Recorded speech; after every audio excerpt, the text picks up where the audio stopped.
이걸로 하는 건가요? 뭘? 마이크 눌러요? 넘기는 거 어떻게 해? 그냥 이걸로? 그냥 왔다 갔다 하는 거예요, 여기서요? 아. 예, 방금 이성희 교수님 소개를 받은 정기현이라고 합니다. 그 원래 밝히지 않았었는데 원래 아는 친구고요. 학교 동기인데 약간 설명을 잘 못해서 제가 설명을 다시 이따 하겠습니다. 현재 저는 라인이라고 하는 메신저 회사에서 그 사업을 맡고 있어요. 그러니까 돈 버는 일들을 맡고 있고요. 그래서 한국에 한 이틀 있고 일본에 주로 있고 왔다 갔다 하고 있고요. 이따 설명드리겠지만은 여러 가지 비즈니스 쪽에서 경험을 쌓았는데 오늘은 좀 더 여기 문화대학원 여러분들한테 비즈니스적인 어떤 어려운 얘기를 하면 재미없으실 것 같아가지고 좀 더 말랑말랑한 얘기들을 제 커리어 관점에서 설명을 좀 드려보고 뭐 그런 여러 가지 사례 중심으로 설명 좀 드릴게요.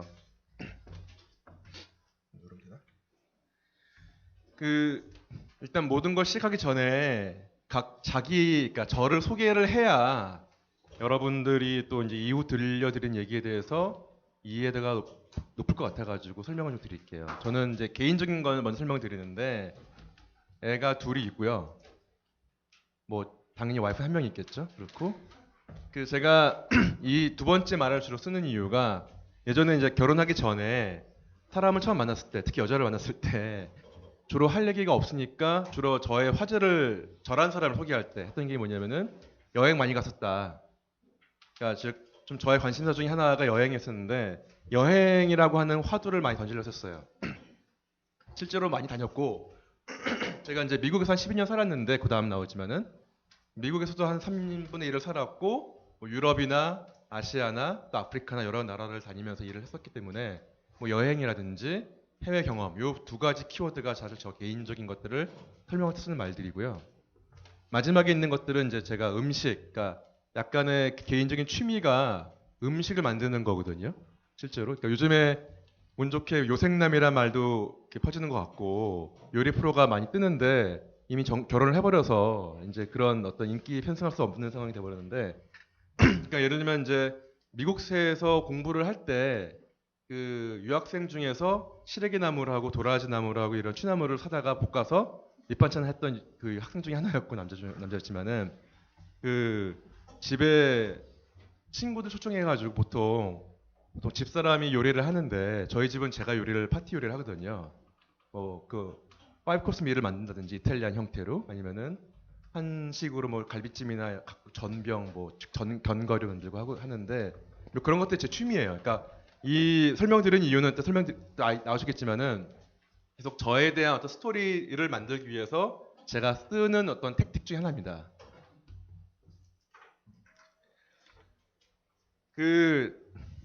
약간 좀 생뚱맞은 건데 제가 92년도에 대학을 들어왔었고 95년도인가 96년도에 원래 공대생이었는데 처음으로 경영대학 쪽에 가서 뭐 수업을 들었고요.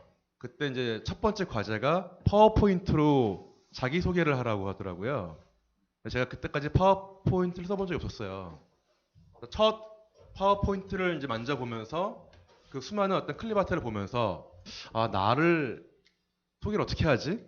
라는 이제 그런 화두가 있었고 그때 제가 이제 한번 그려봤던 게 아직 쓰고 있는 건데 이 세 가지 키워드를 갖고 있거든요. 이게 뭐 약간 되게 어려운 지향점이긴 한데 그러니까 부모님이 돌아가실 때 저라는 사람을 떠올리면서 정말 좋은 아들이었다라는 그런 자각. 그다음에 제 결혼을 했는데 저 집사람이 제가 죽을 때, 자기가 죽을 때, 아 결혼 잘했다라는 생각.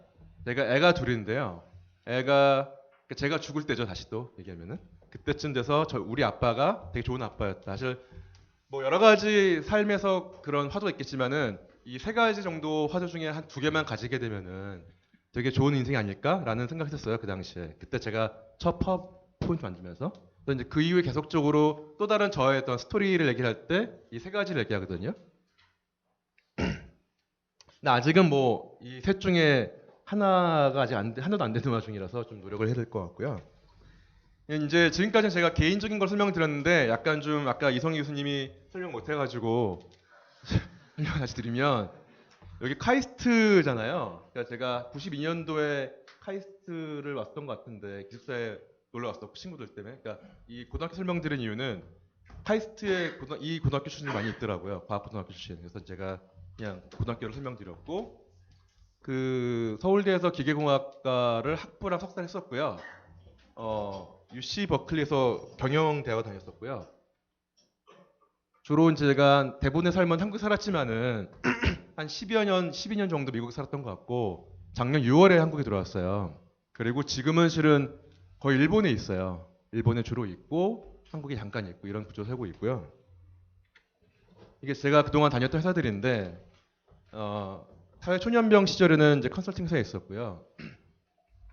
사실은 주된 커리어가 구글에서였는데 구글에서 한 8년 정도 거기서 이제 검색이랑 구글 검색이랑 뭐지? 페이먼트, 광고, 그다음에 구글 플레이라고 요즘에 그 다운받으시잖아요. 그 이북 스토어부터 뭐 비디오나 그런 여러 가지 컨텐츠 사업을 했었고요. 미국에서 한 8년 정도 있었고 그러다가 이제 SK를 건너왔고 SK에서 이제 4년 정도 어떤 사업, 미국 사업이나 한국 사업 하다가 최근에 라인으로 온 겁니다. 그러니까 지금 보면은 이제 지금부터 말씀드리는 이런 내용들이 약간 재미가 없는데 약간 딱딱한 그냥 일반적인 레주메를 설명드리는 거거든요. 근데 이제 이 그림은 제가 그 링크드인이라고 하는 소셜이죠. 그런 자기 레주메 올리는 곳이잖아요. 거기에 있는 제가 제일 잘 나온 사진 한 장하고 이게 그냥 서머리예요. 사실은 저라는 사람을 설명할 때 이게 내가 지금 라인에 뭐다, SK에 모였다, 구글에 모였다라고 하기에는 사실은 사람이란 게 좀 애매하거든요. 그게 저를 나타내는 것도 아닌 것 같고. 그래서 저는 이제 관심사가 나라는 사람이 할 수 있는 게 뭘까, 내가 정말 잘하는 게 뭘까라는 거를 고민하던 끝에 설명했던 이제 이 패러그래프고요. 그래서 이제 몇 가지 키워드가 경력에 있는데 미국이랑 아시아 쪽에 있고 글로벌 기술 회사에서 많이 일을 했고 스타트업도 해봤고 뭐 상품을 만들고요. 그다음에 이제 주로 이제 얘기하는 게 뭐 나는 팀을 빌딩할 줄 알고 비즈니스를 스케일업 할 줄 알고 그다음에 어떤 뭐 글로벌 엑스큐션 이런 거 할 줄 안다라는 설명을 하는 건데 좀 더 키워드 위주로 설명을 드리면은 제가 항상 제가 어떤 프로페셔널하게 설명을 드릴 때 세 가지 키워드를 말을 해요. 그러니까 저는 스타트업보다는 좀 더 스케일업, 그러니까 즉 처음에 회사를 만들어서 출시를 하고 하는 것보다는 이미 좀 만들어진 회사를 더 키우는 거, 그쪽에 더 잘 할 수 있다라는 형태로 제가 얘기를 하고 다니고 인더스트리어로 보게 되면은 주로 이제 인터넷, 모바일 쪽 경험이 많다. 그다음에 미국이랑 아시아 쪽에서 경험이 좀 더 많이 있다. 이런 세 가지 키워드로 하는 거고 이 목적은 이제 제가 지금까지 혹은 향후에 어떤 커리어를 설계함에 있어서도 이런 식의 화두를 좀 제 어떤 모토로 삼고자 하는 취지입니다. 그러니까 지금까지 보면 약간 재미없고 제 자랑 같이 보였을 수 있는데 이 밑밥을 까는 이유 중에 하나가 실은 오늘 이제 드리고자 하는 말씀 주된 어떤 그 얘기가 기억에 남는 이야기들이거든요. 스토리텔링. 그리고 스토리텔링이라는 것이 실은 그 어떤 뭐 드라마나 영화나 컨텐츠나 이런 것뿐만 아니라 실은 이 삶과 사업, 경영에서도 많이 중요하더라고요. 경영이란 것이 보면은 여러 가지 어떤 숫자가 있고 뭐 넘버가 있고 뭐 그런 그 하드 팩트가 많은데 실은 되게 많은 쪽 의사결정들은 되게 그 말랑말랑한 스토리텔링이 되게 중요한 역할을 하거든요. 그래서 오늘 좀 드리고자 하는 말씀들은 제가 이제 쭉 걸어왔던 커리어 그 뭐 회사하건 삶이건 측면에서 이 스토리텔링이 어떤 식으로 영향을 미치고 어떤 중요한 영향이 있고 또 그것이 어떤 형태로 구성되어야지 효과가 있는 것이냐라는 좀 설명드리고자 합니다. 오늘 이제 이 내용만 잘 인지하시면 좋을 것 같고요. 보시면 이제 인생이나 어떤 비즈니스 측면에서 보면 소프트한 게 있고 하드한 게 있고요. 큰 그림이 있고 디테일도 있고 매크로한 뷰도 있고 마이크로한 것도 있고 EQ도 있고 IQ도 있고. 자, 카이스트 학생들이시니까 뭐 당연히 이쪽은 잘 하시겠죠? 훨씬 잘 하실 것 같고 좀 더 그런 좀 소프트한 측면이 정말 중요하다라는 것도 설명을 좀 드리고자 할게요.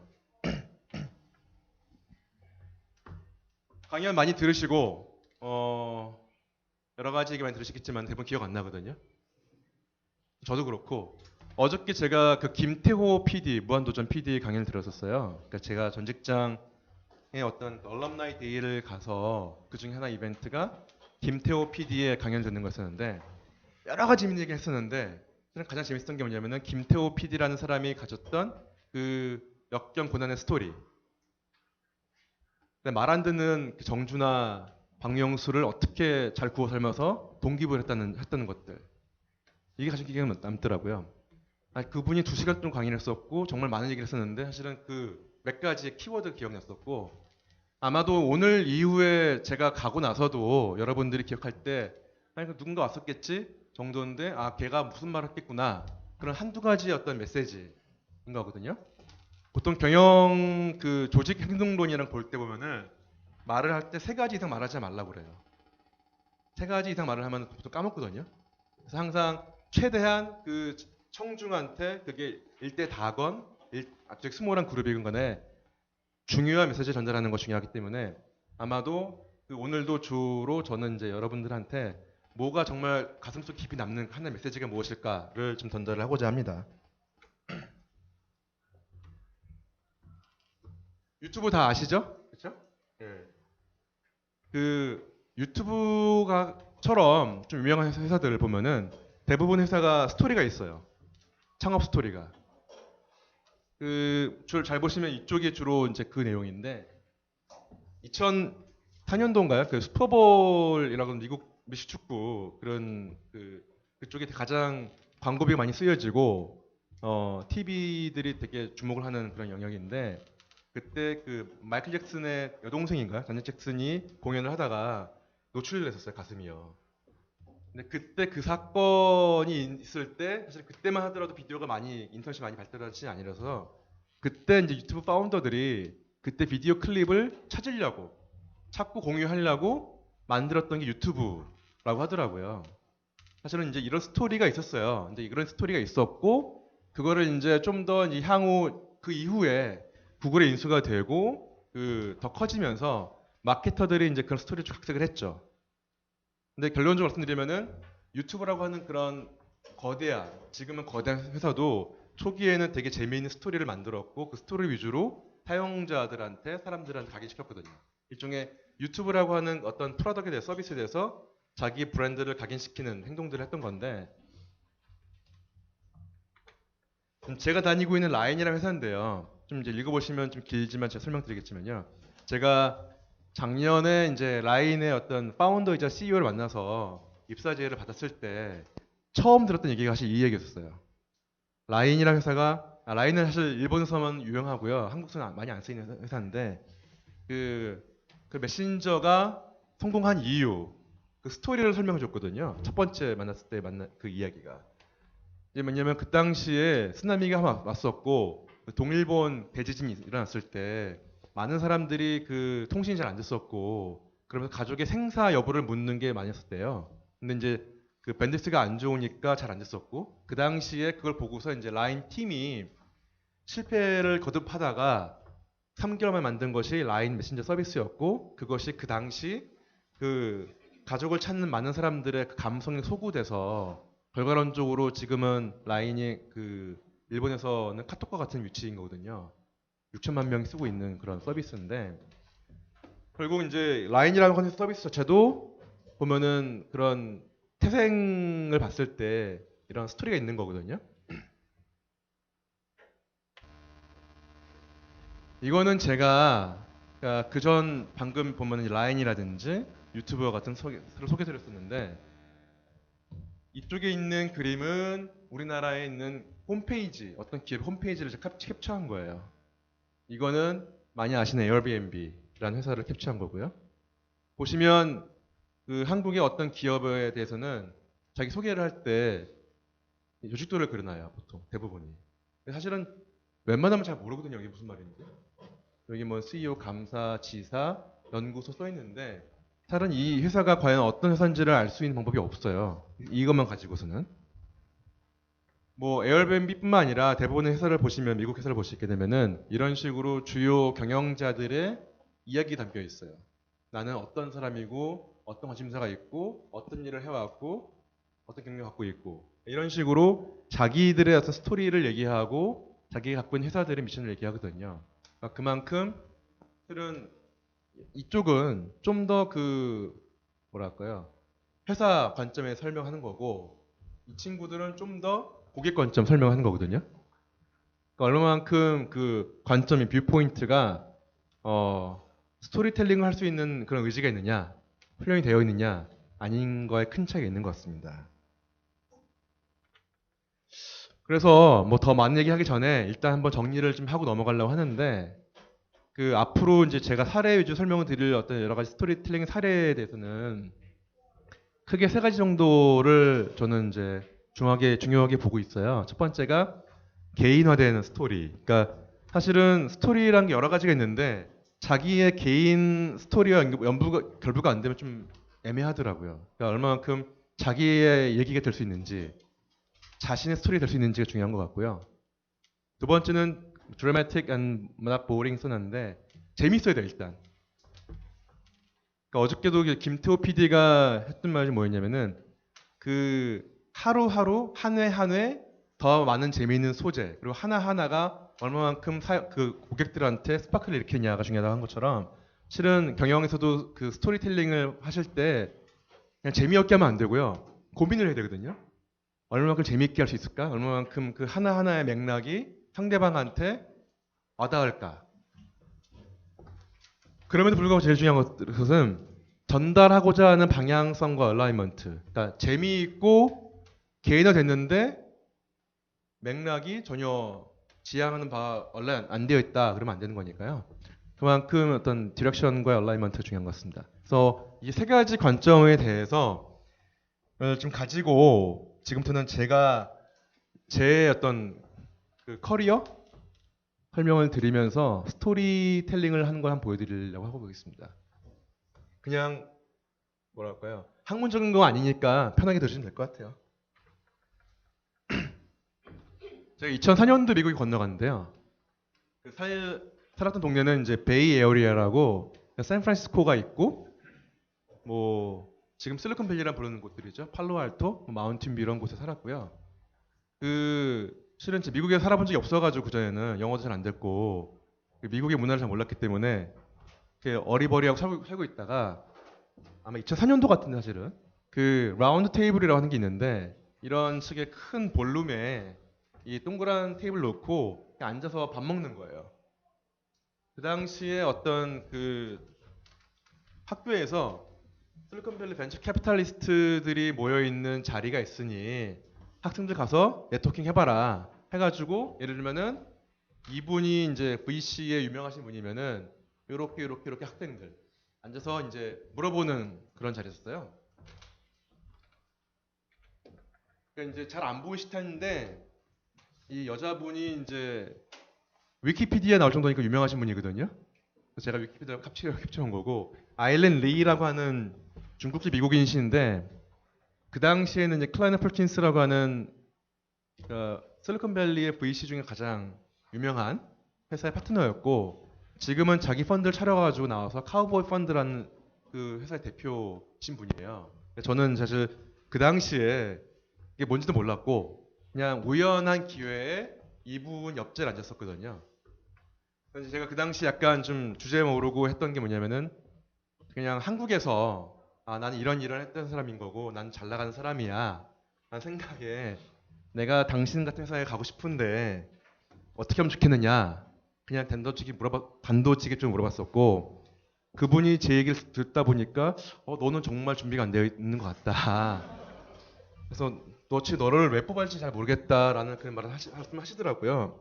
그러다가 이제 이분이 저한테 했던 말이 뭐냐면은 영어도 못하는 것 같고 중국어 할 줄 아느냐? 그래서 못한다. 그래서 일본어 할 줄 아느냐? 못한다. 히브리어 할 줄 아느냐? 못한다. 힌디 못한다. 그랬더니 넌 도대체 자격이 없다. 뭐 그러시더라고요. 그래서 이제 이게 그 스타워즈에 미국 애들이 쓰는 그 요다죠. 말투가 항상 보면은 이렇게 거꾸로 말하거든요. Ready you are not 쓰는데 그 당시에 아마 이분은 처참하게 밟혔었어요. 정말로 내가 정말로 누굴까? 과연 나는 도대체 내 가치는 무엇일까? 이런 식의 그 저격감 빠질 정도로 그 당시에 좀 힘이 들었었는데 제 개인적으로는 그 당시 그 시점이 되게 전화위복이자 변곡점이었던 건 이유가 뭐냐면은 제가 저를 다시 돌아보는 그런 계기였거든요. 그러니까 아주 냉정하게 시장에서 이런 분들이 저를 바라봤을 때 너는 아무런 얘기도 없고 네 얘기도 없고 네가 갖고 있는 배경이라고 해봐야 별거 없는 거고 사실은 그런 것들을 깨우쳐주는 시점이었던 것 같아요. 그러고 나서 제가 이제 뭘 했냐면은 MBA는 보통 이제 1년차 여름방학 때 인턴을 구해요. 인턴 전에 저희 학교에 그 진대재 장관이라고 지금은 그 스카이레이크인가라는 그 VC나 P범 헤드신데 그분이 오셔서 강연하셨거든요. 강연하시면서 봤더니 너무 멋있더라고요. 그분 말씀하신 것들이. 그래서 그분을 봤더니 미국에서 일을 하셨더라고요. 그러길래 저도 그냥 약간 부안해동 해가지고 미국에서 일을 해야겠다. 이런 마음을 먹고 그 수많은 회사를 어플라이를 했는데 다 떨어졌어요. 정말로. 올킬. 그러니까 50개를 넘게 넣었는데 다 떨어졌고 그러니까 요즘엔 통과됐는데 다 인터뷰가 안 된 거죠. 가서 얘기를 하면은 뭐 예를 들면 심한 경우에는 제가 하와이유를 했을 때 나가라 그런 적도 있었어요. 그러니까 이제 지금은 제가 영어로 싸울 수 있어요. 영어로 회의할 수 있고 그럴 수 있는데 사실 그 당시엔 제가 영어를 못 알아들었거든요. 잘. 그다음에 영어 못했지 비자 없죠. 그다음에 사실 지금 보면은 인사이트는 당연히 없었고 되게 도메인 날리도 없었고 뭐 별로 잘하는 게 없는 거죠. 사실은. 그래서 제가 누굴 뽑는 사람이긴 한데 뽑을 이유가 없더라고요. 저에 대해서. 이제 그래서 도저히 안 되겠다 해서 포기를 하고 마지막에 한번 넣어본 게 그것도 그 어떤 분을 통해서 쑤셔가지고 넣었던 게 구글이었고 근데 도대체 이제 구글에 대한 소문이 뭐냐면 절대 안 뽑는다. 너는 절대 안 될 거다. 그냥 한국이나 돌아가라. 이게 주변의 모든 사람이 얘기했었어요. 제가 심지어 이때 기억나는 게 뭐냐면은 제가 기숙사 살았는데 기숙사에서 MBA 학교까지가 한 10분 정도 걸어가는 거리였는데 매일 레터가 오는 거거든요. 이메일이나. 그러면 이제 감사의 이메일이 와요. 근데 두 번째 패러그래프가 however, regretfully, 뭐 but 이게 나오거든요. 100% 떨어진 거죠 항상. 그렇게 이제 하다가 도저히 안 되겠어 가지고 제가 그 구글 어떻게 준비했냐면은 어차피 영어 안 되고 발표 안 되고 못 알아들으니까 모든 질문 다 예상을 했었어요. 제가 나올 수 있는 질문을 다 예상해가지고 한 질문당 하나의 답을 만들어서 슬라이드를 만들어 갔었어요. 파워포인트 한 장씩. 물론 무모한 도전이긴 한데 실질적으로는 그래서 그냥 다 만들었어요. 모든 것들을 다. 그리고 어떻게 했냐면 구글 가가지고 14번 인터뷰를 했는데 한 분마다 그 뭘 물어보시면 대충 알아듣는 다음에 드밀었어요. 한 장씩. 이게 내 생각하는 건데 맞는 거 같냐? 그러니까 떠듬 했더니 이제 나중에 이제 뽑으신 분이 웃으면서 말씀하셨는데 다 틀린 말이었다. 그리고 그냥 네가 하도 결산적으로 얘기하길래 뽑아줬다라고 하시더라고요. 그러니까 저는 그때 이제 가졌던 그 메시지를 뭘로 봤냐면은 그 desperation, 절박함. 그 다음에 그래도 나는 문제를 풀 수 있어. 바보는 아니야. 뭐 이런 정도의 스킬을 좀 강조하고 싶었던 거였고 그래서 겨우겨우 사실은 들어갔던 거예요. 그러니까 그 당시에. 그러니까 저의 어떤 그 불쌍한 스토리를 좀 넘어서 그 이후 사실 실수를 많이 했는데 이게 뭐냐면은 나무죠. 그 여러분 논문 쓰시나요? 논문 쓰거나 에세이 쓸 때 보면은 사실은 되게 쓸 게 많아요. 연구하다 보면은 수많은 아이템들이 있어요. 그러니까 즉 모든 것들이 다 중요하거든요. 사실은 이 실험 하나하나 한 거, 조사 하나 한 거, 회사에서 보면은 되게 많은 실무자들이 고민하는 게 뭐냐면 많이 적어와요. 이것저것. 그 미국에나 이런 학교 갈 때 SOP 쓰시거나 에세이 쓰실 때 보면은 가장 실수한 게 뭐냐면은 너무 많이 써요. 이야기들을. 근데 사실은 이렇게 많이 쓰면 아무도 못 알아들어요. 무슨 말인지. 그 좋은 얘기에는 되게 심플해야 돼요. 하나의 목표를 가지고 쭉 뻗어나가는 것처럼 해야 되거든요. 그러니까 이제 지금부터 좀 설명드리고자 했던 거는 그런 흑역사를 지나서 제가 이제 일을 하면서 배웠던 게 뭐냐면은 이렇게 우왕좌왕 하면 안 되고 간결하게 심지어 내가 정말 중요시 여기는 것까지 버릴 수 있는 용기를 가지고 스토리를 만들겠구나 했던 거였거든요. 이거는 그 파워포인트를 쓰면은 보통 회사에서 그런 발표를 할 때 쓰는 포맷이에요. 보통 경영진한테 발표를 할 때 옵션이 1, 2, 3가 있습니다 하고 설명을 하고 장단점을 얘기합니다. 어떤 사람들은 이걸 다 가지고 와요. 그래서 저보고 이것들을 이렇게 좋은 게 이런 설명 대안이 있는데 이게 다 장단점이 있습니다 설명하는 사람이 있고요. 어떠한 분들은 세 가지가 있는데 나는 이게 중요하다 봅니다. 왜? 그리고 대안은 뭡니다. 이런 거거든요. 근데 이게 저는 이제 이쪽 좋다 말하는 거고요. 이유가 뭐냐면은 이 사람은 그 자기의 스토리가 있는 거예요. 자기 의견이 있는 거고. 이게 아니면은 경영자는 실은 이 고민을 또 해야 돼요. 근데 누군가가 용기를 가지고 자기 의견을 가지고 난 이거라고 봅니다. 라는 입장 표현을 명확히 하는 것 자체가 실은 되게 중요한 시발점이거든요. 사실 많은 분들이 스토리텔링 못하는 이유 중에 하나가 자기가 말해야 될 것이 뭔지를 잘 못 정해요. 주저주저하고 이게 뭐가 좋을지 잘 모르기 때문에 많은 경우가 문제 생기는데 얼마만큼 자기가 갖고 있는 스탠스를 클리어하게 명확하게 잡느냐가 되게 중요한 스킬이더라고요. 그래서 좀 설명을 드렸던 거고 너무 좀 이렇게 얘기가 보링해서 살짝 소프트한 걸 넘어가게 되면은 실은 이제 여기 계신 분들 20대인가요? 대부분? 아직? 20대? 30대 있어요? 40대는 좀 그렇고 20대는 30대 초반까지가 주로 관심사가 이제 이성을 만나는 거잖아요. 약간 남자 관점에서 설명을 드리니까 여자분들 좀 죄송한데 약간 이성을 만나는 목적에서 이 그림 보신다면은 많은 남자들이 그 잘 모를 때는 말을 많이 해요.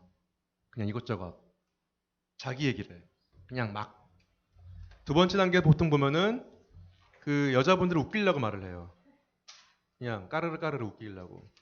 근데 이게 어떤 여성뿐만 아니라 이성뿐만 아니라 대부분의 어떤 1대1 청중 화술에서의 중요한 것 중에 하나가 상대방의 말을 하게 해야 되거든요.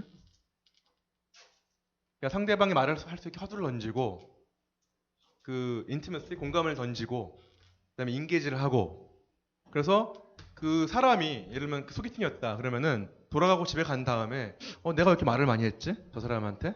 이런 느낌을 가질 수 있게 그런 식으로 공감하고 스토리텔링을 하는 게 필요한데 사실은 그런 걸 못 하거든요. 이게 꼭 사람 만나는 뿐만 아니라 비즈니스 형태도 많이 이렇게 되더라고요. 자, 다시 이제 커리어로 돌아가서 제가 구글서 2005년부터 일을 했나 그랬는데 그 지금 야후의 CEO로 가서 약간 무리를 일으키고 계신 마리사 마이어라는 여자분이 계시는데 그분이 제 보스였고요.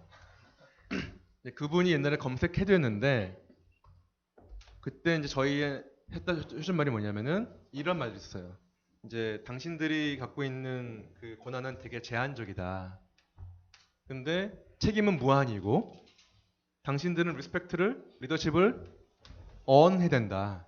개인하는 것이 아니라. 그러니까 주어지는 것이 아니라 획득해라 라는 게 미션이었고 그래서 개발자나 영업이나 마케팅에 리포트 주지 않고 그러니까 저한테 보고하는 것이 아니라 제가 그들을 컨빈스 시켜서 설득시켜서 일을 하게 만들어라 라는 게 그 당시 구글의 플러스였어요. 그러니까 즉 PM이 리포트가 없어요. 팀이 없어요. 인디비주얼 컨트리뷰터고 수많은 개발자나 마케팅하는 사람이나 세일즈하는 사람을 설득시켜가지고 일을 만드는 거예요.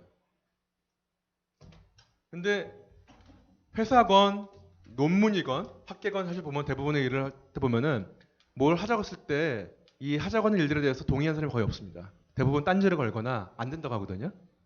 어저께도 같은 계속 그분 나오는 김토 PD를 보니까 무한도전 처음 했을 때 대부분 반대를 했었고 무한도전의 그 아이콘 있잖아요. 그런 뭐죠? 로고 만들었을 때 자기가 그걸 가지고 MD, 그러니까 머천다이징 하려고 했었는데 국정이 반대를 했었대요. 그러니까 그런 식으로 모든 사람에서 반대를 했는데 잘 되니까 다시 와가지고 내가 하라고 했던 거 아니야 이렇게 말한다고 하더라고요. 마찬가지로 구글도 그렇고 모든 회사가 그러는데 실은 대부분의 사람들이 그 뭔가를 제안했을 때 대부분은 아니라고 얘기를 해요. 이런 환경 하에서 실은 이게 이제 제가 첫 번째 같이 일했던 개발자의 얼굴인데요. 린지 사이먼이라고 하는 유태인이고 이 사람은 전직 셰프예요. 전공은 철학, 부전공은 물리학. 근데 구글에 와서 자바스크립트 엔지니어가 됐었어요. 전혀 모르는 사람이었는데 제가 받은 미션이 뭐였냐면은 멀사마이어가 한국이랑 일본이랑 중국이랑 아시아 지역 홈페이지 바꾸라고 그랬어요. 그냥 바꾸라고. 그래서 바꾸는 이유는 그냥 바꾸라고 그냥 그랬고 그래서 뭐 어떻게든 하고 싶었었는데 그래서 그 당시 아주 옛날 얘기니까 그 구글의 서비스들을 노출시켰고 약간 애니메이션을 넣어가지고 제가 만들어왔던 건 뭐냐면 처음에는 이제 그 뭐죠? 플래시를 만들었어요. 플래시가 쉽거든요 만들기가. 만들었더니 멀스마이어가 화를 내면서 이 코드가 200kb밖에 안 됐는데 너 때문에 200kb가 늘어났다. 집어쳐라 그러더라고요.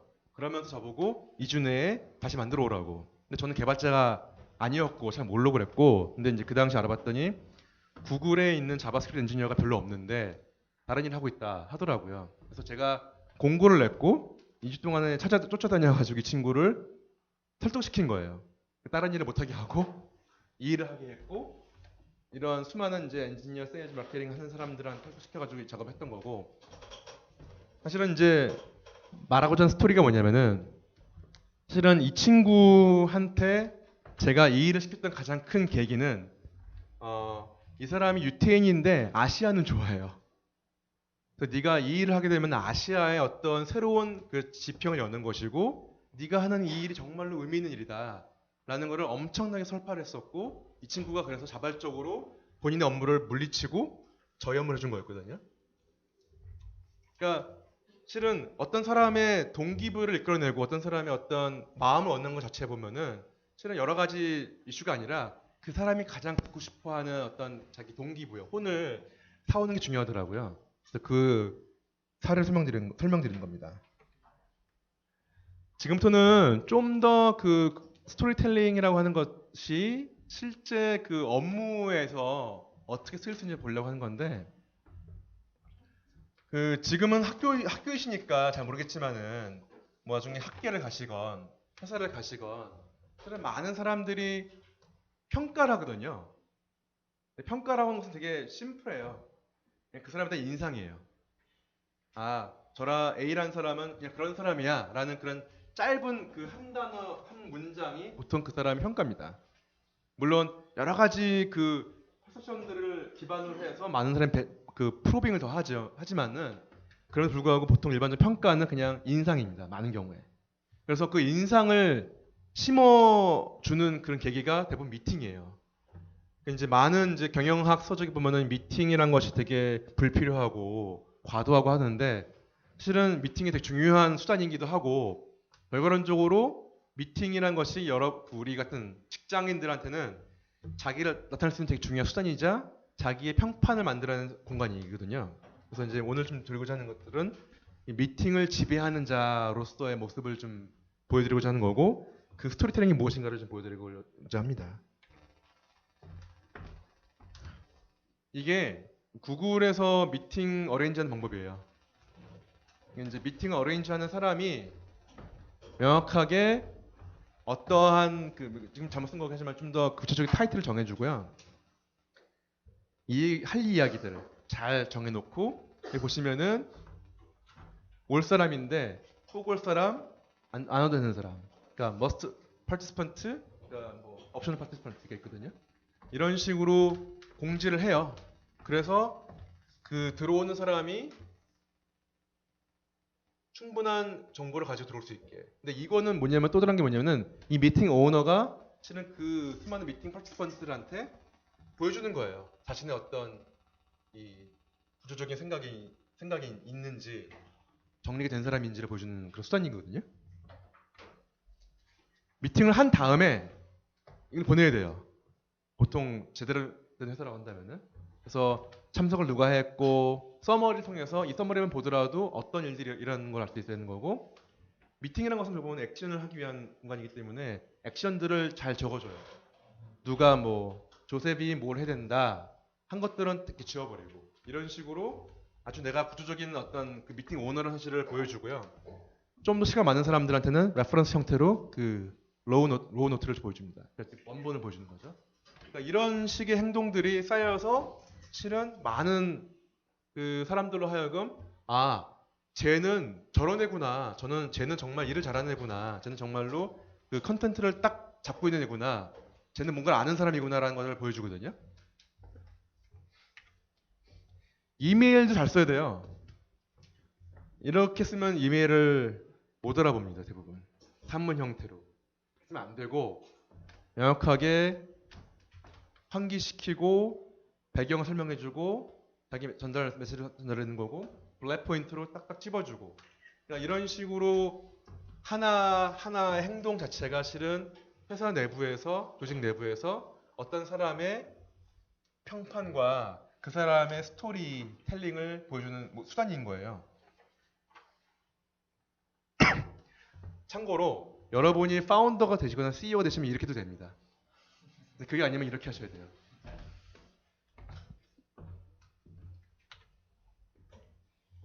제가 인터뷰를 한 1000명 넘게 한 것 같아요, 대략. 왜냐면 이제 구글 있을 때는 인터뷰를 2번을 해야 돼요, 일주일에.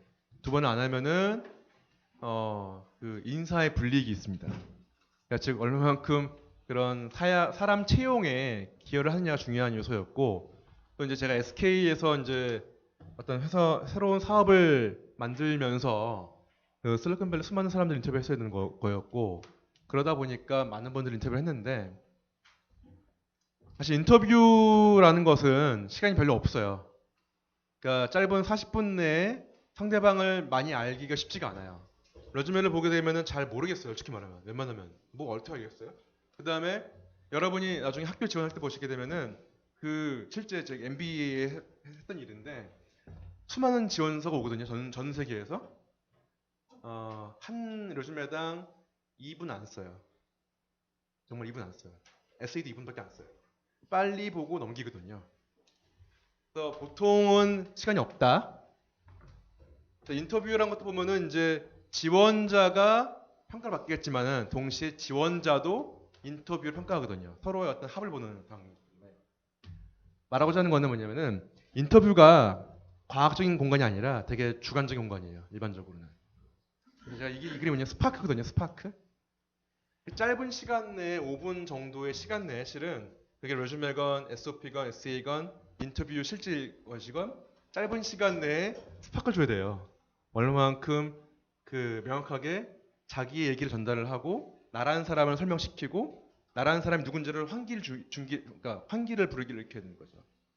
그게 되면은 그 다음부터 보통 인터뷰어들은 그 자기가 갖고 있는 인상에 대해서 프로빙하기 위해서 계속 질문 던지는 거고, 그 5분이 실패하면 보통 지루해지면서 약간 그 질문이 꼬이는 게 되는 것 같더라고요.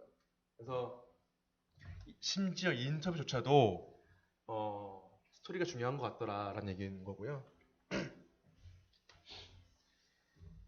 그 실리콘밸리에서 스타트업 경진대회가 많이 있어요.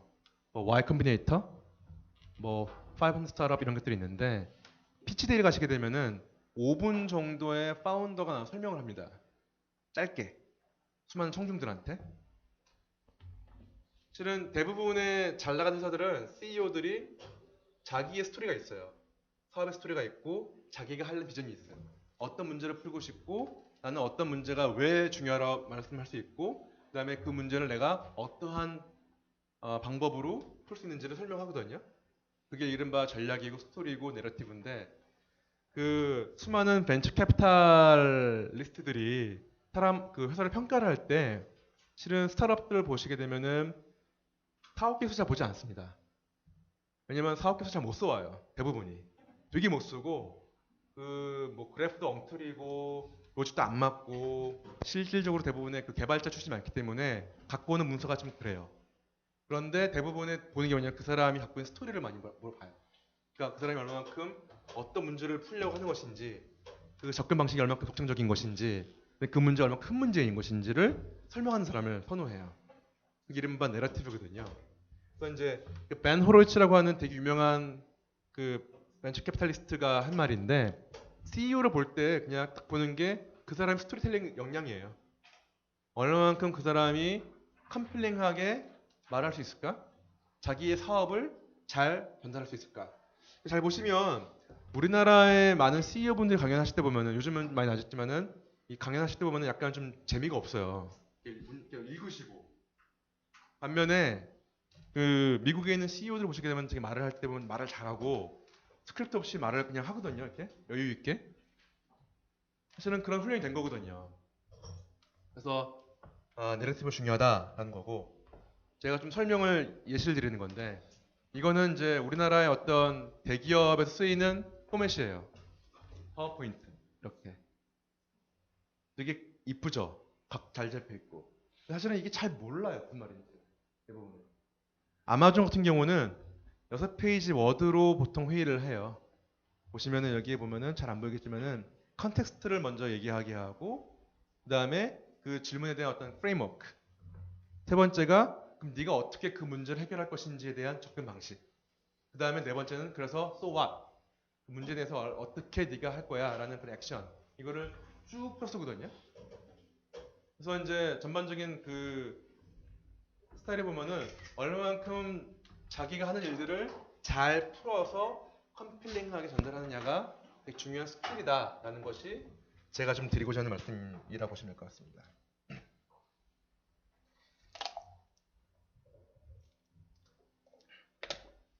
제가 M&A를 한 5개, 4개 했나? 5개를 한 것 같은데, 최근에 한 것 중에 하나인데 샵픽이라고 하는 회사가 있었고, 미국에서요. 이게 요즘 말은 O2O 서비스인데요. 뭐냐면은 그 베스트바이나 메이시 백화점인데요. 들어가게 되면 이제 비건이 달려 있어요. 비건이 뭐냐면은 이제 울트라사운드, 그 저게 고주파죠. 울트라사운드하고 다른 여러 가지 신호를 통해 가지고 그 사람이 들어갔는지 안 들어가 측정하는 거예요. 들어가면은 포인트 주는 거고요. 이유가 뭐냐면은 이제 미국의 리테일 스토어들은 사용자의 컨버전, 그러니까 지금 마케팅이라고 하는 돈을 쓰는 건데 100원을 썼을 때 그 잠재 고객이 들어온다.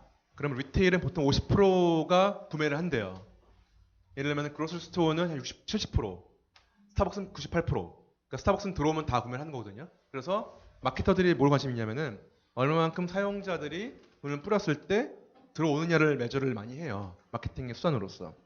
그 일을 했던 회사고, 또 다른 게 뭐냐면은 이제 그 물건을 바코드 스캔을 하게 되면은 스캔한 것에 대해서 브랜드 인게이지라 보기 때문에 P&G 같은 회사가 돈을 주는 거였고, 베스트바이 같은 경우는 이제 POS 연동이 되어 있어가지고 구매를 해서 이 사람이 포인트 받은 거라 치면은 구매 연동에 대한 피를 받았어요. 이런 회사가 있었는데, 그러니까 저희가 이제 인수를 했고, 제가 SK 다닐 때, 물론 이제 인수라는 것은 그 상대방이 원하는 가격을 쳐줄 때가 되겠죠, 물론. 그게 뭐 제일 중요하겠지만은 실은 이제 그것만이 전부는 아니에요. 이 회사가 샵킥인데 실은 제가 이 친구랑 딜 클로스를 사인했던 시점은, 제가 이 사람 첫 번째는 이제 이 친구가 회사를 안 판다고 그래가지고 제가 그 저희 뱅커들 보냈거든요. 그랬더니 절대 안 판다. 그래서 제가 찾아갔어요. 이 친구를 그냥 약속 잡고 찾아가가지고, 독일계 미국인이더라고요. 저는 한국에서 건너온 또 다른 노동자, 외국 노동자 해가지고 같이 얘기를 하면서 네가 정말 꿈꾸는 미래가 뭐냐? 나는 너와 이러한 것들을 해보고 싶다. 그러니까 인수라는 것이 그냥 어떤 두 사람의 결혼과 같은 건데, 우리가 같이 결혼함에 있어가지고 같이 꿈꾸는 미래가 뭔지 한번 얘기를 해보자라는 그 말로 시작을 하게 됐고, 여러 가지 팝업을 하는 끝에 이 친구를 한국을 불렀어요. 그래서 이제 을지로에서 중요한 미팅을 마치고 이 친구가 약간 까리까리 할 때 그 밑에 있는 커피숍에 들어가 가지고서 커피 한잔 시킨 다음에 그 커피숍에 있었던 냅킨이었어요. 이제 이게 샵킥이었고, 제가 SK 가면 지원이었기 때문에, 자 봐라, 우리가 이런, 사실 이게 접었거든요. 이렇게 딱 접으면 SK가 나와요. 그러니까 너하고 나는 사실은 이런 걸지도 몰라. 우리가 정말로 인연이 될지도 몰라. 이렇게 하니까 되게 웃었고 사실 그 이후에 이제 딜이 클로스했었어요. 그러니까 뭐 물론 이렇게 말하면 너무 좀 오버하는 게 아니야 할 수 있는데 실은 이런 식의 여러 가지 것들의 그 스토리 그 여러 가지 케이스들이 이 친구가 자기 회사를 팔게 된 계기였고 저희도 실은 그들이 보기에는 한국에서 건너온 회사니까 미국 회사 입장 보면은 사실 이상한 회사거든요. 굳이 SK에 팔 일이 없는 거거든요. 왜냐면 구글에 팔 수 있는 거고 다른 회사도 많은데 굳이 팔았던 이유 중에 하나가 사실은 이런 어떤 그런 여러 가지 작은 일들이 모여서 팔았다고 하더라고요. 나중에 물어봤더니 그 라인에 제가 작년 말에 들어갔는데 들어가자마자 한 게 인수를 했거든요. 이제 광고 사업을 해야 되는데 그 메신저 회사들이 보면은 주된 수익원이 게임이 있고요. 광고가 있어요. 그다음에 저 라인 같은 경우는 이제 캐릭터 팔고 스티커 파는데 실은 이제 페이스북도 소셜 회사기 때문에 처음엔 게임으로 하다가 징가 이런 위기가 겪으면서 한 년 전에 다 그걸 뒤집어 엎고 지금은 98%가 게임 광고에서 나와요. 제가 하는 일도 광고 사업을 키우는 게 제 미션인데 이제 보니까 전혀 이 회사에 아무런 그 베이스가 없더라고요. 가봤더니 개발자도 없고 아무 경험 없어가지고 일본 회사를 인수를 했어요. 그러니까 상장 회사가 있었는데 상장 회사를 인수하려고 들어갔더니 주가가 올라가 버렸어요. 라인 들어가는 소문이 나버려가지고 그래서 그 회사랑 다시 앉아가지고 그 회사와 라인이 출자를 해서 잡는 그 회사를 만든 거예요. 조인트 벤처를 만들었는데 원론적으로는 제가 이 회사의 최대 주주예요. 실은 제가 이 회사의 땅인데 이 회사의 헤드인데 일본 친구들이 말을 잘 안 들어요. 줄다기를 하고 뭐 신뢰를 먼저 가져가야 된다, 마음을 얻어야 된다, 시간이 필요하다, 아무리 당신 최대 주주를 할지라도 안 된다 여러 가지 이런 그런 소위 말하는 포스트 머지 인테그레이션 즉 임수 후에 수많은 갈등이 있었거든요.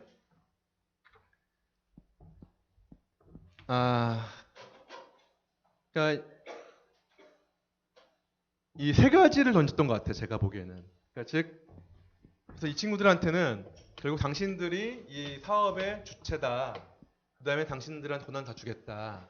마지막으로 그 어떤 한국과 일본의 어떤 보이지 않는 그런 약간의 갈등도 있었기 때문에 물리적으로 제가 거의 일본의 반 이상 살고 있는 이유 중에 하나가 그 때문에 있거든요. 그러니까 얼마만큼 내가 당신을 케어하느냐 이런 거 보여주는 건데 이런 메시지를 끊임없이 던졌던 거죠.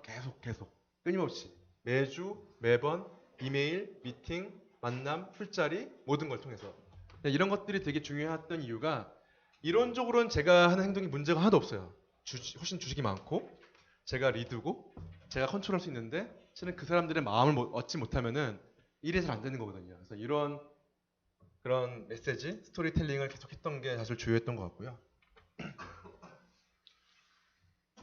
지금까지 보면 되게 그러니까 뭐 그 나쁜 일들은 아닌데 제가 2014년도에 미국에서 회사를 인수하고 그러면서 기존의 조직들을 소위 말하는 날리는 거, 레이오프를 했었어요.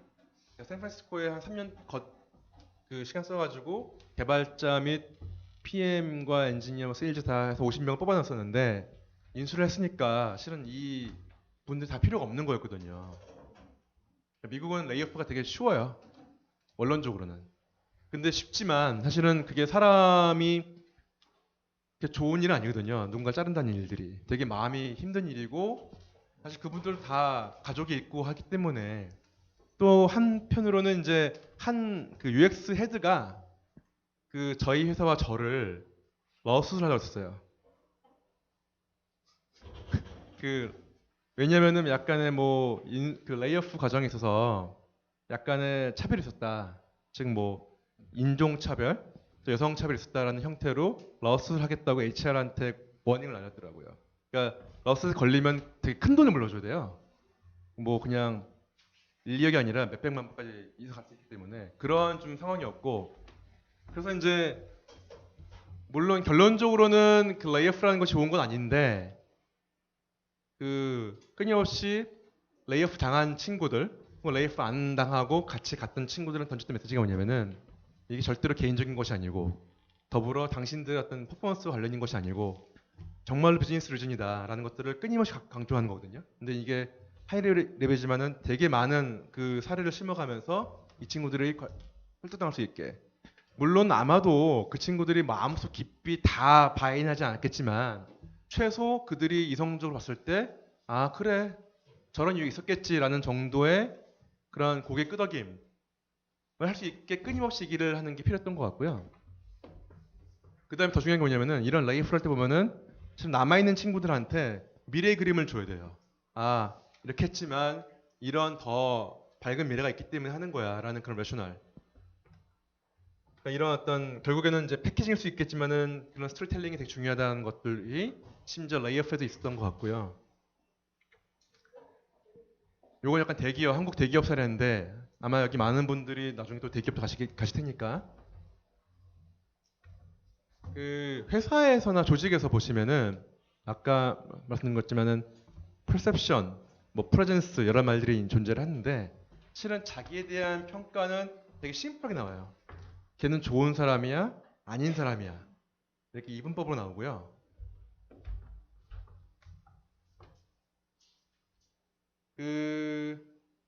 그런 이분법적인 평가가 나오는 계기는 특히 임원 같은 경우는 소위 말 이런 호주가 있는데 어젠다 세팅이 필요합니다. 즉 그 사람만의 어떤 스토리, 그 사람만의 어떤 색깔, 그 사람만의 어떤 이야기가 필요하거든요. 그게 없으면 보통 아 저 사람 도대체 뭐 하는 사람이야라고 됩니다. 그래서 그게 뭐 자기 대리건, 과장이건, 차장이건, 부장이건, 이 상무건, 전무이건 간에 자기만의 어떤 색깔이 필요한 거예요. 아 쟤는 저런 사람이야. 그 다음에 그 프레젠스 퍼셉션이라는 것은 단지 미팅에서만이 아니라 실은 모든 과정에서 나와요. 그러니까 미팅에서 하는 행동들, 이메일 쓰는 것뿐만 아니라 실은 그 사람이 하는 술 먹을 때의 어떤 모습들, 평소에 하는 행동들, 이게 하나하나가 다 그 사람에 대한 평가거든요. 제가 그 임원이 되고선 처음 받았던 피드백이 사장님한테 받은 피드백이 뭐냐면은 당신이 하는 하나하나의 제스처가 실은 다 퍼진다. 그 다음날. 그러더라고요. 저는 되게 의미 없이 했던 캐주얼한 행동이라든지 커멘트 던진 거 하나하나가 실은 그 다음날 이게 쭉 퍼져가지고 많은 사람들이 그 내용을 곡해하거나 부풀리거나 축소하거나 하더라고요. 즉 되게 많은 팩트가 아니지만은 인식이 퍼지는 공간이 될 수 있고 회사라는 곳이 결국에는 보면은 이제 이런 평판이라는 것들은 그 사람이 얼마만큼 replaceable 하냐, 즉 대체 불가능하냐, 대체 가능하냐가 귀결되는 것 같아요. 그래서 이제 이것이 제가 좀 이 한국에서 느꼈던 여러 가지 그 사안들입니다. 1시간 되기 때문에 이제 끝내야 될 것 같고, 그래서 이제 랩업을 할 건데, 그냥 오늘 이 자리를 끝내시면서 편하게 고민을 해보실 부분들은 아마 지금 대학원까지는 필요 없을 것 같고요. 솔직히 말씀드리면. 대학원 이후에 박사과정 가시거나 박사과정 이후에 아카데미아를 가시건 비즈니스를 가시건 아마 한 번쯤 떠올릴 것 같아요. 언젠가는. 그때 요 네 가지 정도만 좀 보시면 될 것 같아요. 일단 제일 중요한 거는 포지션 테이킹입니다. 그러니까 나야라는 사람의 색깔을 정하는 거예요. 내 입장을. 그러니까 가장 안 좋은 게 이도저도 아닌 거가 제일 안 좋아요. 그냥 찍어야 돼요. 하나라도 딱. 일단 찍고 들어가야 됩니다. 안 그러면은 그 사람이 가치가 떨어져요. 두 번째로는 세상의 모든 사람은 나를 제외한 모든 사람은 잘 모른다 라고 생각하셔야 됩니다. 이게 한국말로 해도 보통 제가 얘기를 해도요 저희 팀한테 원어원을 해서 말을 하건 주간회의 말을 하건 그대로 이해하는 사람 거의 없어요. 물론 제가 말이 빠르고 말이 세서 그럴 수 있겠지만은 이메일을 써도 그렇고요. 이게 한국뿐만 아니라 일본도 그랬고 미국도 그러거든요. 실은 대부분의 사람들은 내가 생각하는 것처럼 내가 하는 얘기에 관심이 없어요. 그래서 또 얘기를 해야 돼요. 그래서 비즈니스에서 말하는 게 뭐냐면은 보통 강조를 1000번 얘기하라고 그래요. 강조해서. 그러니까 그 구글의 CEO가 에릭 슈미츠라는 분이 계셨는데 그때 주로 하는 뭐냐면 매니저 강조한 게 뭐냐면은 1000번 얘기할 각오로 하자라거든요. 그러니까 끊임없이 얘기한다고 보시면 될 것 같아요. 세 번째는 많은 분들이 발표를 할 때 혹은 박사과정에서 교수님이랑 미팅을 할 때 보스랑 얘기를 할 때 문서를 많이 쓰거든요. 그거 쓰고 그냥 들어가시잖아요. 그러면 안 되고 쓴 다음에 어떻게 딜리버 할지를 더 고민하셔야 돼요. 실은. 왜냐면은 그 문서라는 것은 자기의 생각들 쏟아내는 공간이거든요. 대부분은 연습 안 한 게 뭐냐면은 그 쏟아내온 그 아이템들을 얼마만큼 효과적으로 전달하는 걸 고민을 안 하거든요. 그래서 그 부분을 좀 고민하셔야 할 것 같고 마지막은 버리는 연습. 그러니까 내가 했던 그 무슨 뭐 리서치, 실험, 고민했던 것 얼마나 중요하겠습니까? 하지만은 그거 다 쓰면 보통 스토리 전달이 안 돼요. 그래서 재미있는 걸 위해서 나의 스토리를 위해서 버릴 수 있는 용기가 필요한 것 같더라고요. 마지막으로 이거 그냥 이 마무리를 지으려고 하는 건데 뭐 뒤에 거 필요 없으시고 그냥 가운데 보시면 될 것 같아요. 그 자신의 지위와 배경을 제거한 뒤에도 오롯이 자신을 세울 수 있는 나력을 키워야 한다. 이게 뭐냐면 그 몇 가지 불변 사실이 있는데 사람이 죽는다도 불변 사실이죠. 그다음에 저가 직장인들은 직장에서 타이건 자이건 나가는 게 불변 사실이에요. 그렇죠? 그러니까 제가 가장 우려하는 시나리오는 저라는 사람이 어디에 누구다 라고 기억되는 거가 가장 우려되는 시나리오고요. 그냥 저는 지금 아직 40대지만은 50대, 60대 때 무엇을 했던 사람이야. 어떤 사람이야. 그래서 아까 보시면 제가 맨 처음에 제 어떤 직장 얘기를 하지 않고 제 얘기를 했거든요. 나는 어떤 사람이다. 어떤 뭐 스케일업을 중요시 잘할 수 있다. 글로벌 사업할 수 있다는 강조한 것처럼 그런 자기가 할 수 있는 자기만 색깔을 강조하는 게 중요하더라고요. 그러니까 사실 사람이란 게 특히 이제 나이가 먹을수록 자기 갖고 있는 어떤 직위, 타이틀 이런 걸로 많이 자기를 특화화 시키는데 사실은 그게 되게 위험한 발상이거든요. 얼마만큼 자신의 지위 배경을 제거함에도 불구하고 자신이라는 사람의 색깔을 낼 수 있는지라는 것들이 중요한 거고 그렇기 때문에 더더욱이 저는 이제 좀 강조하고 싶은 것들은 자기의 어떤 아이덴티티, 자기의 스토리, 자기의 어떤 색깔, 자기의 포지션을 만들 수 있는 그런 연습과 훈련을 하시면 어떨까라는 것이 제가 이제 한 20년 정도, 20여 년 정도 사회생활을 하면서 느꼈던 어떤 생각들이에요. 그래서 오늘 이런 얘기들이 지금 이제 다양한 백그라운드 갖고 계신 여러분들한테 얼마큼 도움이 되는지 모르겠지만은 그냥 앞으로 한 5년, 10년 정도가 지나면 어쩌면 좀 더 공감이 갈 수 있을지 모르겠는데 오늘은 이 정도로 마무리하는 걸로 하고요. 혹시 이거 외에 다른 질문 있으시면은 주시면 답변 드리겠습니다.